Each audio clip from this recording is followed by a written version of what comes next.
Welcome, Simlings, for yet another flash tour, this time of a very interesting house. You can see that it is on the gallery called Unfurnished Weston. I think 2.0 is the version that this one is. This is obviously not the lot that it is original to. I can't even remember, honestly, where I originally built the lot. But this is actually modeled after an historic home that I actually used to work in. I really, really love this home. It had a lot of history to it. So I was just trying to kind of recreate what it would have looked like before it became a place of business. Alright, so that corner there with all the windows in it that you can see at the front is actually, I believe it was originally Porch, and then the owners of it at the time closed it in. I'm finishing off part of that because it should have a roof to it, and it's more of a flat roof, but that'll do, I think, for now.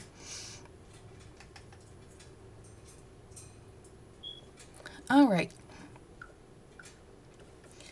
So it has a cast iron gate around the property of the actual home.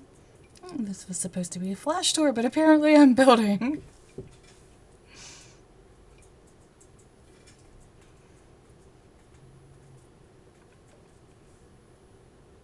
Okay, so the original home has a cast iron fence that goes all the way around it, and in this version of the build, I just simply put the gates and the fence there.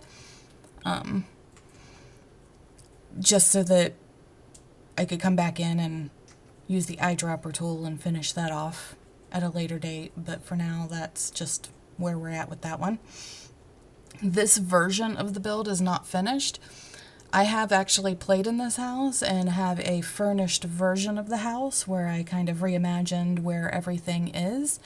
So you're not going to get to see all of that today because I can't find that saved game. I don't know what happened to that one. But I did have my Sim Self and my Sim Self family live in this lot at one point.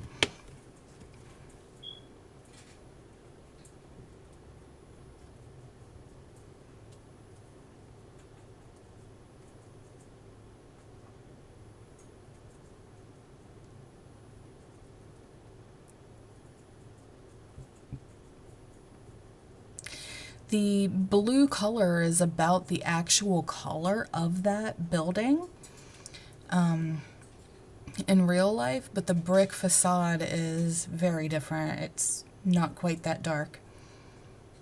If you go up to the front, now the platforms, this is where those will really come in handy when I actually go to remodel this build, because the front area there you can see would really benefit from those.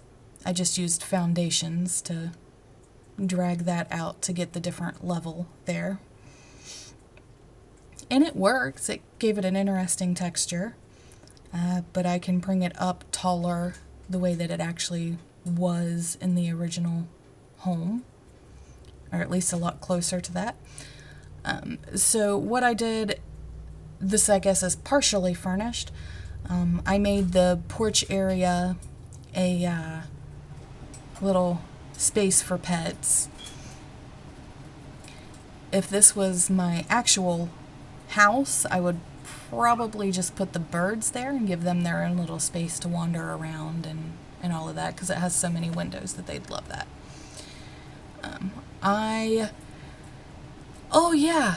So this was a little bit of an art studio room whenever I built this.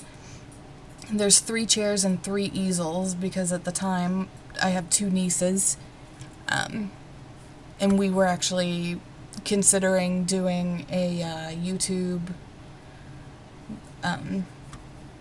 channel for our art.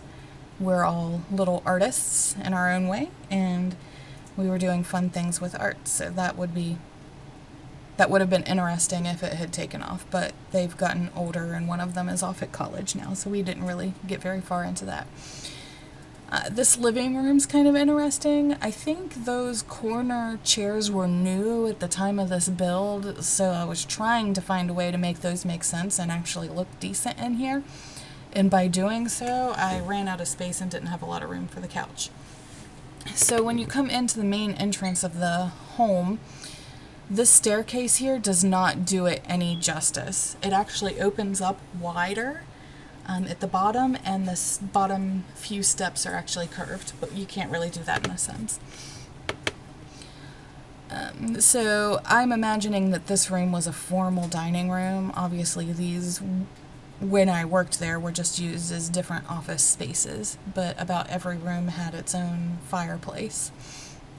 So I imagined that that one would be the dining room, but realistically, the one that I have this backdrop space in was most likely the actual dining room, and I'll get into why later. Oh no, I was turned around, I suppose, so I might be wrong about that one.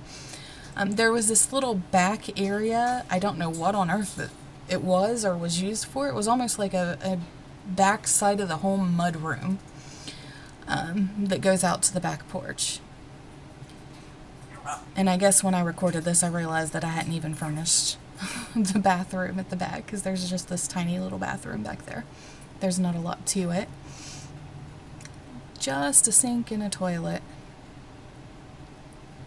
And hopefully that's all I spent my time on throwing in there for this. No, I'll put the mirror there too. Sorry about that. But we just can't have a bathroom without a toilet and a sink and a mirror. Alright, so over here is the kitchen.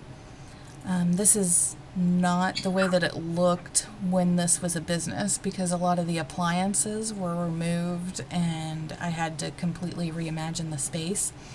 But back there where you see the sink, there's actually an opening so that the kitchen staff can serve the food through to the dining room.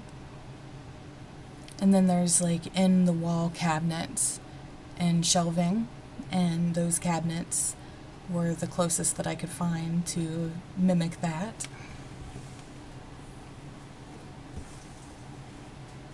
But I actually opened this space up quite a bit compared to what it was, or what it is in the other build. You have a hidden staircase that comes directly into the kitchen. Historically, and I don't actually know all of the history to the original home, but I've believed essentially that that back staircase leads down from the servants' quarters into the kitchen. This was like a Civil War era home, and it actually has one of those pulley elevators in the home that I couldn't put in here for obvious reasons. You can't really do that. So you come up to the foyer area and you have this tiny little nook.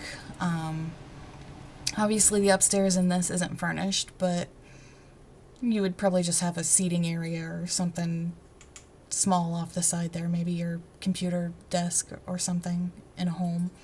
Obviously that's not what they would have done historically for that.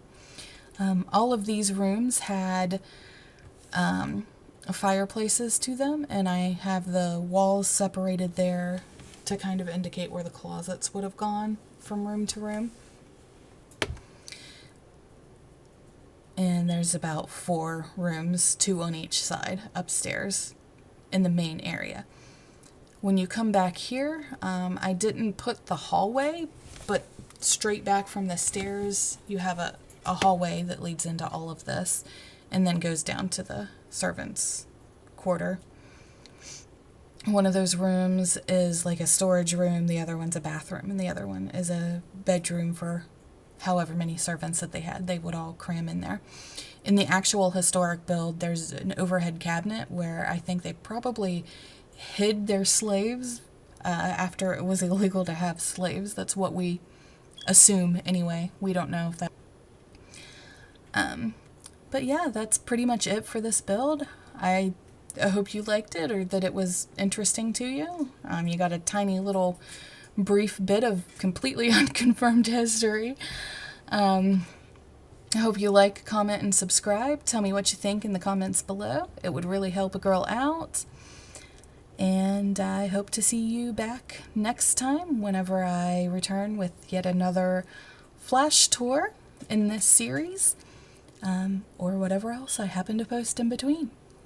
Thank you, and have a good day.